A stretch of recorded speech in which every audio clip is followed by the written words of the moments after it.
In 1965, I was elected as the 8th president of the Women's Missionary Union of 3rd Baptist Church for 5 glorious years. My administration knew it was time for change, so the new theme was the new era. In this new era, the WMU went under a major structural change. We went from 40 working committees and officers to 6 working groups. Some of the new groups were leadership training, spiritual life, administration, and a special committee that included the nursery, arts and craft, the fellowship, and celebration of the birthdays. With this new structure, we were able to reduce the general meeting time from 4 hours to about 2 hours. Most of the general meetings were held during the week and consisted of about 100 plus women in attendance and 38 persons in my cabinet. Secondly, we increased the outreach budget to the Anchor Rescue Mission, the Scandinavian Mission, and the state missionaries. Dr. Muriel Ross is the president of the National Baptist Women's Auxiliary to the National Baptist USA Incorporated. And we had her my first year, 1966. She came to us with as her first visit to Northern California.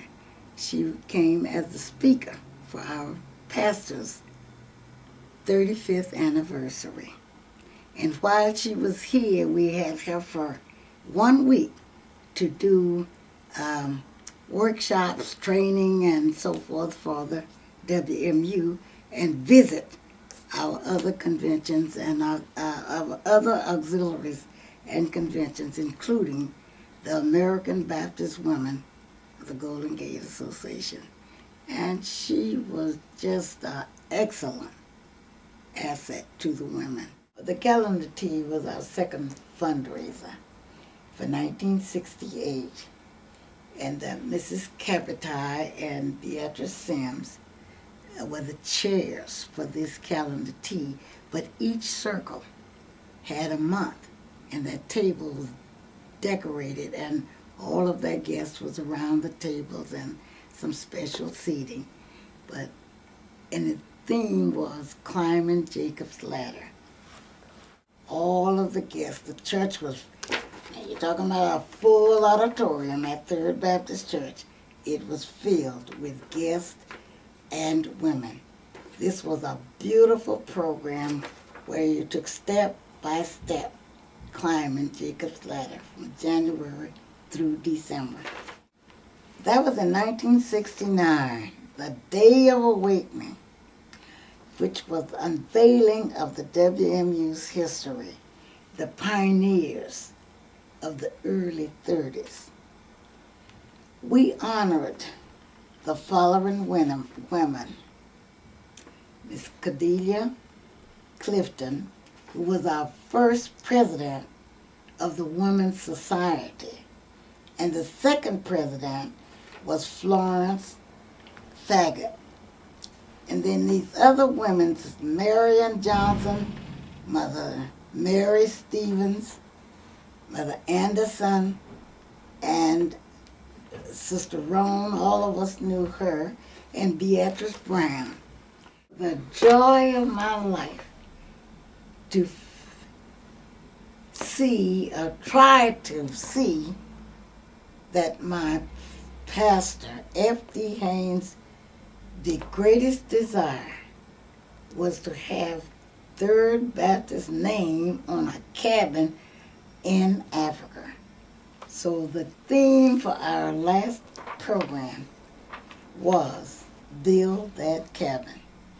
And Miss Etta Lee Cheatham, the one person that all of us just caught the joy when she saw that we could do something of this sort. So the theme was Build That Cabin, where all of the women got together and said they were going to make a contribution, and it was a personal contribution, that we would collect the money, and whatever amount it was, that would go for Build That Cabin. So they came up with a theme where we would have a contest between all 12 of the circles. The women had a contest that they would make a contribution, and each circle made its contribution, and the winning circles, all together we did $1,000, and it was 3 contestants at the highest, and that was Mrs. Joseph happened to be the winner of that. And this money was given to me to go to Africa, go to the National Convention Board meeting in Hot Springs, Arkansas. And at that time, Reverend Haynes did not stand with us, but Mr. Pryor, who was the chair of the trustee board at that time, stood as I presented this check to Dr. Jackson, our national president.